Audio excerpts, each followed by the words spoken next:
Hello, hello, and welcome again to the InScope podcast. My name is John Scott, and I'll be your host for the day, as always. I'm really happy to have Greg Richey here joining us on the show today. Greg and I have known each other for a couple years now, and Greg's the VP of Solution Development over at Telamon now, and just has this unique work experience, quite honestly, across all these different industries and verticals, and has been very successful in all of them. So, Greg, thanks for joining us on the InScope podcast, sir. Well, thank you, Scott. It's great to see you. Well, hey, let's dig right in, and I think my compliment was towards what I want to talk to you about, which is I've seen you build solutions organizations in kind of three unique areas, and you've probably done it more, but the ones that I care about are the three that I'm about to say. So you've done it at an IT services organization, you've done it in distribution, now you're really in the service provider space. And so what I wanted to pick your brain on is, what's different in all those areas, and how do you successfully build out a solutions organization with that context and that background? So, would love to get your input on that. And I'm sure we'll talk about some other fun stuff along the way too. Outstanding. Well, I appreciate the question, and thanks for having me today as well. Yeah, no problem. Go ahead. No, I was going to say, kind of give us what are you currently doing now? Just at a high level, we'll get more into the details then, and then we'll walk through, kind of your background and experience in each of these areas, and then what was special or unique or kind of an area that you had to be intentional about in each of them. Kind of start there.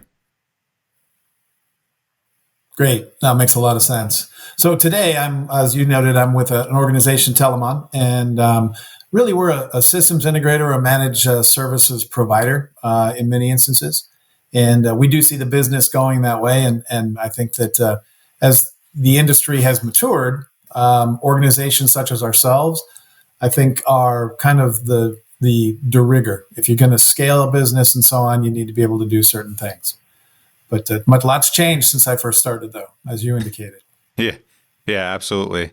So again, in the vein of like Telamon being VAR, MSP, and where you used to work in the past, what's been like the kind of the keys to success as you build out these solutions organizations? You and I have talked about this briefly before, but and maybe I can set the scene a little bit better there. But in my view, right, you have the VAR world where we need to have a very general understanding of all of the technologies and all the technologies out there, trends and things that are happening. But it's kind of rare that we can be as pre-sales engineers or as members of the solutions organization where we can all go a mile deep, right? It's typically we're generalists, or we kind of understand the holistic ecosystem. Then when you go to distribution and how I would used to use our distribution partners is, hey, do you have a person that knows this one thing really well, or could you get access to an OEM that knows that really well? And so you were able to potentially solve the problem for us as that first step, but then also help bring in other organizations. Is that similar to, do you agree with that? Does that make sense kind of with your background? Absolutely. Yeah. I think what we see is that, given my wizened number of years in the channel, it is, the industry has matured. And to your point, and still in the traditional small to medium-sized business, and you're a VAR or a systems integrator or whatever name you want to give yourself, the reality is you're an inch thick and a mile wide, and you kind of have to be that way to survive. And that works in that smaller business environment. You can survive and you can bring value to your customers, and you probably by default bring in appropriate partners from time to time to help augment what you're doing. But as you start to grow the stack, what I've seen is that organizations can be very successful in that VAR space for their entire career. Yeah. But it is very parochial, and so as the business has changed, as things have become more transactional, how do you stay relevant, and then how do you keep your margins to a point where you can keep yourself afloat? Yeah, and so that's what that next thing is. Have you seen again? Because I think, as you mentioned, like the market is evolving. We're really making this transition from point products, hardware, into software, into solutions, right? And then even larger kind of digital transformation, as I'll call it. I know that's a marketing term that everyone likes to use, but to me, that's even more so. It's above and beyond just a solution. It's a process change. It's a workflow change. It's truly changing and transforming the business. So you mentioned protecting your margins. Where have you seen the services mix? And because again, like as a solutions engineer, we used to have to know the product side. Do you find it valuable for those solutions organizations to also know the services side as well? Absolutely. I think that's what's happened is, and if you look at the trends in the business and just look at the OEMs, look at the consolidation, and look at the mega players of the past and kind of where they are. The reality of it is that the products have become very much similar. So the hardware itself is fairly standard. There's nuance to each. But how those products are put together, to your point, how do you create solutions out of this hodgepodge of products that are out there? Yep. Remember the bad old days when somebody'd say, "Oh, I'm a XYZ, I'm a Cisco shop," and running, and that's what they did. Everything was Cisco except what they couldn't get that Cisco didn't make. Today, it's I'm a name a provider. I've got any number of products out there, from servers to storage to network to security. And so the question then is, all right, that's great, best in breed of everything. How do you make it into a solution that can actually be put into play and where that brings value? Yeah. And that's where we see the pre-sales folks that you're talking about, those solution advisors. They're critical to the conversation. They're the storytellers that help the customer understand the journey that they're proposing. I want to go here. Yeah. They're the folks that are going to have to say, okay, let's go this way. And they tell the story. If the customer says, yeah, that's the way I want to go, then the hard part is you've got to create that solution, document that solution, and then deliver that solution. And that's the art in our business. Yeah, absolutely. I mean, have you, in all your time and all your experience in the channel, have you ever seen an integrator that can do it all? No. There is not, and people will say, remember you and I've been around a bit. So yeah. When somebody would say, like, well, how big is your staff? And you could say proudly, I've got 1,000 people, or whatever. And that was kind of like the barometer of, oh, these guys are good. Yeah. Today, if you go to Accenture, if you go to E&Y, if you go to some of the big SIs, they will be the first to tell you that they outsource 60, 70% of their business is ecosystem and partner driven, because they don't have all the right pieces in the right places at the right time. No one does. Yeah. Would you say that's consistent across like kind of these areas that we've been talking around VAR, MSP, even distribution? I mean, maybe even more so distribution, right? Because that was never the goal of distribution, was to be the one that could do it all and really compete with those big SIs. It was hey, how can I introduce you to the right people and be that kind of connecting point? But would you say that the idea that no one can do it all is consistent across whatever vertical you're selling into? I think it is. I do believe it is. I think customers are understanding of that today. What customers truly want is they want to tell the story of what that outcome is. They want someone to understand the outcome, and then they want that person to be able to understand what the products and solutions and talents and all the things that are necessary to create that solution. They want that person or that group to run point, tip of the spear on that. Yeah. And then whomever's on the backside, all those folks we just talked about, the OEM and software companies and managed service providers, all that stuff, they don't care. They want to go to that one group, easy button, and use everybody else. And that is where the business has been going for quite some time. I think we call it ecosystem, management and being able to orchestrate those ecosystems. But that's where the business has come. It's really about the depth and knowledge of your technology and business acumen, that you can listen to a customer, identify what the problems are, and then begin to aggregate the right resources to solve the problem. Well, and so kind of along those lines, and your teams, the teams that you've built, have you seen, has it been difficult to make that change from a solutions organization to going from, point product, break fix stuff to outcome driven selling and really that digital transformation piece? Has that been something you've had to enable all your teams around? Yeah, I think for my entire career is based upon that. And it's interesting. So you have the legacy folks that were always, they sold the hardware, they delivered the software, they kind of did it all.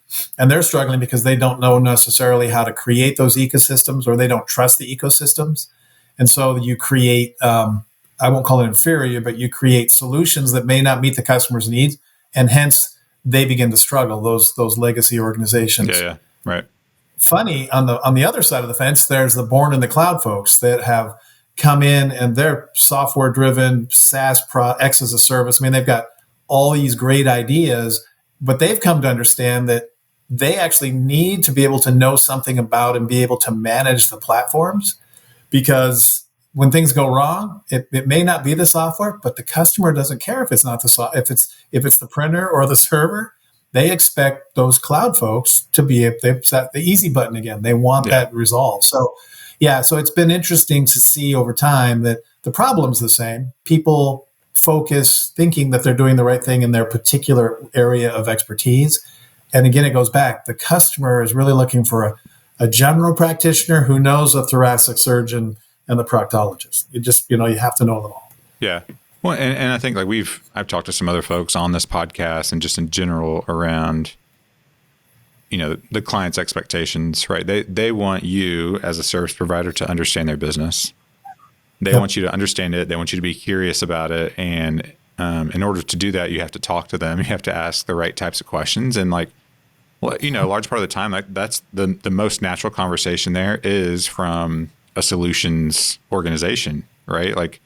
They're the ones, to your point, that can craft that story, that can kind of think critically and say, hey, this, I know where you want to go with your business. Well, you have all these roadblocks here. I can already see that, right? Because I've seen this in other organizations, or they just have some of that.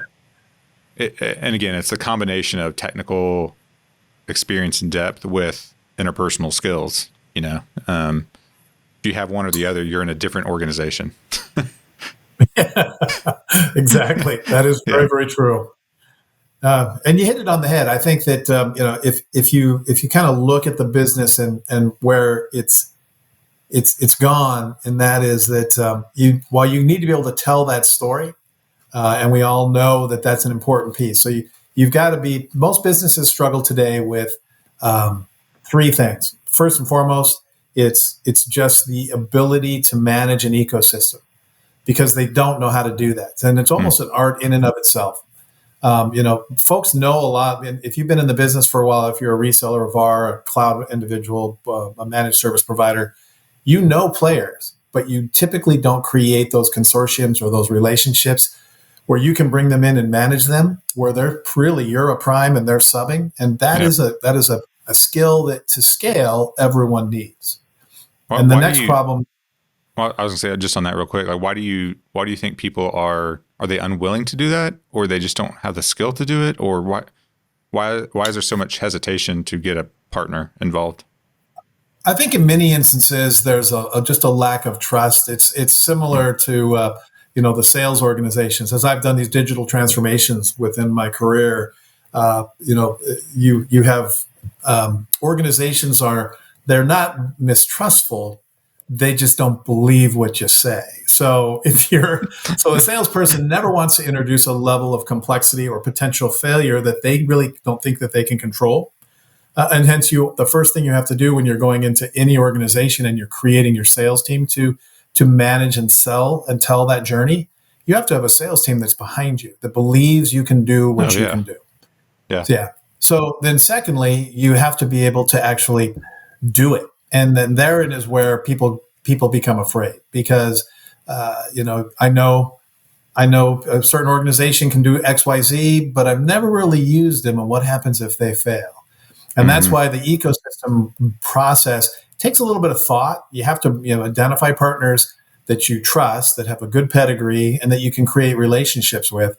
But eventually, you have to go to other players, and it's not just delivery people; it can be operations too, because that second peer that is scale. So even if you have an ecosystem, if you don't have a way to scale it, then you're going to have problems. And that's where you go from that VAR to the DISTI or to the SIs.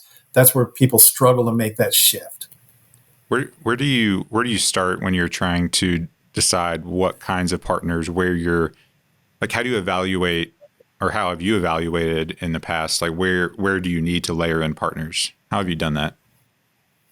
That's a tough one because you have to be very introspective. So the first thing you can do is, if you've got a team of people, is just go through and visit with them and ask them, if you had to be on an island with somebody and you had these issues that you were trying to solve, maybe that's in the healthcare space or the business space or whatever, who would you want? What kind of resource would you want? Identify where your strengths and your gaps are. And once you've identified those gaps, then make sure that you're looking for ways to fill those. And again, that's an exercise that's where trade shows, obviously periodicals, rankings, anymore we've seen with all the M&A work that's going on, people are just hunting on the web for those people that have that special little niche. And that's the way to do it. The key though is don't forget operational infrastructure. That is absolutely essential. You can have the best technical people in the world, but if people aren't singing out of the same hymnal, statements of work don't look the same, reporting looks different, the way you greet a customer is different, the way your documents, statements of work, and operations manuals look, there's a little bit of thought that goes into that to really build a scalable, I'll call it world-class organization. Yeah, I mean, so, the things that I'm hearing are, evaluate your current team, right people, right seat type mentality. Where do we have strengths? Where do we have weaknesses, opportunities, or rather, like those weaknesses can be opportunities and those strengths could actually be opportunities too. So, understanding like where do you need to fit all those pieces in? And then, the operational side, like documenting process, because you're right. I mean, and again, we've said this, but at the end of the day, the client doesn't care who's behind me. They care about how it impacts their business. And if there is a problem ever, because there will be, who do they need to come talk to? And they need to feel confident that you can solve it. Yeah, you hit it on the head. Well, and you and I have talked about this too. I think that's where your product, I think that's where our scope stack, people read SOWs when something's gone wrong and they need to start looking at, what did I actually commit to or buy?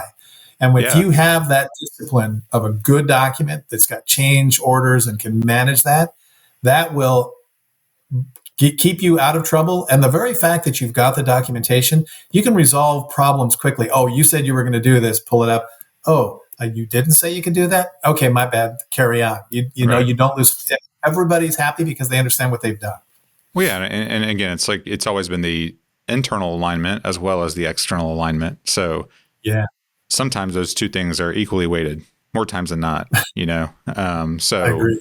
Does delivery know what we're going to do? Do they feel confident with us going to market with this and selling it? Right. Like there's all sorts of stuff there. And again, I think it all boils down to the accountability piece. So I'll send you your paycheck for saying scope stack later. For that fantastic. One. I agree. Unless that was a gimme. Maybe that was a gimme. I can't remember what our contract said. It really was a gimme. I should have probably, but it's true. I mean, it is such an incredibly important part. That and program management, if you combine those two things, you're going to, 80% of your problems are going to kind of go away because you'll have documentation and people managing. Yeah. All right. Well, look, I think you and I could talk about this kind of stuff literally all day, multiple episodes. But I know you're an important man, which is what you told me earlier. You're important and you only have only so much time, right? I'm just kidding. But give me, let's kind of step back and boil this all down. Like what is one practical thing or however many practical things you want to offer where people can take a step today as they're listening to this to really help position them for scale and kind of that future growth that you've been able to do in your past? I think that if I look at organizations that I've seen kind of grow from small to mid to big, if that's your goal, then the way to do it is the first thing you have to understand is you don't have all the answers. So the smartest guy in your room oftentimes is that business owner who started the business, or maybe that group that started the business. And the first thing you have to do is you have to be aware and willing to look around and acknowledge that you need help, because everyone does. The largest companies in the world don't have enough services people to deliver. They always use partners. So in today's world, be the subject matter expert in those areas where you have a real strength. Recognize that if you're fantastic with network security, you may not be great with foundational security. You may not have really any skills around server or storage or applications. And so there's your gaps. Identify those, look around for those right people. And your role then becomes you have to become the orchestrator of that resource, of that ecosystem. That my guidance is to scale, to grow, to remain relevant. Be prepared to change always, forever. Yeah. And more. And today, it's even crazier. You look at 5G in the network space, which is powering everything. And then you look and you say, well, what about now CBRS and the spectrum that's being sold to companies and to non-carriers, to utility companies and the like?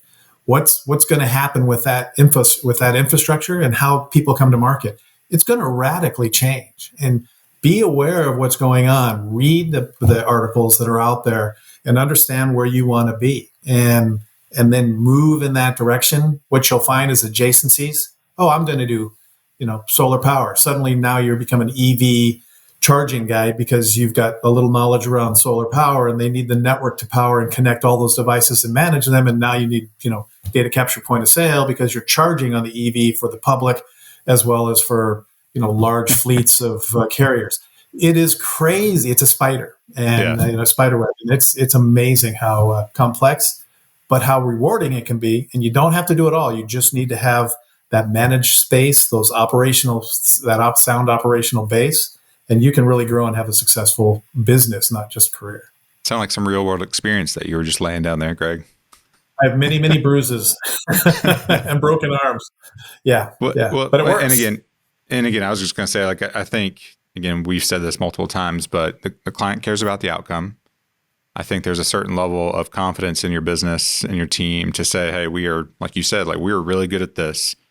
However, this is an area that I want to bring in this trusted partner. And the only reason they're going to be a trusted partner is if you start that conversation, you start small, you kind of build out a relationship. It more oftentimes than not, your partner strategy should not be, hey, for this one opportunity, we have this one gap. Well, I'm going to go get this person over here I've heard good things about and insert them without having any sort of experience working with them in the past. There's just risk waiting to happen, or there's risk just in general with that, right? And bad things waiting to happen. So it takes time, right? I mean, it's not a point at that person and bring them in and it's going to be successful sort of thing. You have to, like you said, you have to have some thought put into all of it.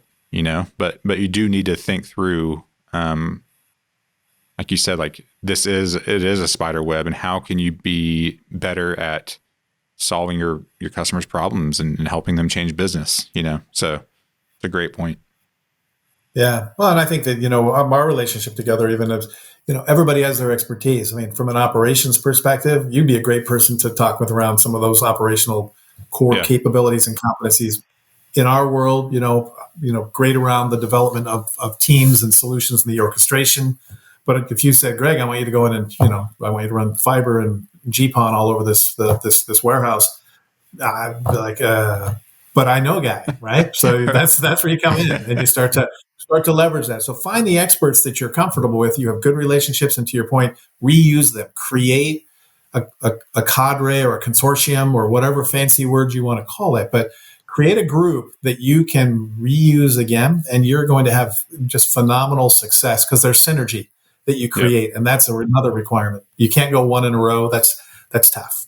Yeah, completely agree. Well, Greg, just thank you for kind of offering your insight, your wisdom on this topic, and again, you've been there and you've done a lot of this, and again, you've learned from it, right? I don't think either one of us are saying, Greg's perfect. I have a lot of jokes in my head. I was going to say one of us was, Right. But you've learned from this, right? And I think that's kind of the entire point of this podcast is how do we get people that have been there and done it and just willing to offer that? And again, you're always willing to have a conversation and talk through that. So with that being said, if anyone wants to reach out to you, continue this conversation, what's the best way for them to do it? And then tell us a little bit about Telamon, kind of what you're up to these days. Sure. I'd love to do it. So again, just from an email perspective, it's gregory.richey, Richey at telamon.com. And that's with an A. So it's Telamon. And we really, that organization is, it's really kind of revolutionary in the sense that we're really focusing on foundational networks with the carriers and then also in the power space. So we build through our energy ventures team, we build out solar farms and panels. We build out electric vehicle charging units. So we can hook and do all those things, put those together. We have a distribution arm to help with logistics and 3PL work that needs to be done. And we work with very large carriers. All that said, we're always looking and partnering with other consultants in the business, other VARs and SIs in the business, because we're strong on what I just noted. But if you want to put SAP in on top of that, that's not us. We're going to bring a partner in. Right. Or if you want to go and recreate your operations to try to consolidate that, because a lot of these organizations are now making acquisitions, and so it's kind of an operational mess. Yeah. Then we're not the ones to do that, but we can turn you on to the right folks. That's really where we see if you're building your business, if you're scaling your business, I'd be happy to share with you what we've done and understand what you're trying, what your business outcome is. And if we can help you along that path, we would love to. And if we can't, we may know someone that can help you. So love to do that too. Awesome. Well, again, thanks, Greg, for spending some time with us today and dropping some of those knowledge bombs. But for those of you that have not subscribed yet to the podcast, you can go to scopestack.io/podcast, and you can subscribe to all the channels. So we're on all of them, all your favorite ones at least. So go do that. If you're interested in learning more about ScopeStack, as you heard Greg mention, you can go to scopestack.io. We actually have a free sandbox account that you can provision and kick the tires on. But at the end of the day, ScopeStack's purpose is to, again, do some of the stuff that Greg is talking about, which is operationalize and automate that statement of work creation process, interacting with third-party partners. How do we get them involved into our scoping experience as well? To name a couple of other things. So if you're interested, check out more at scopestack.io. Again, thanks for listening, and we'll see you on the next one.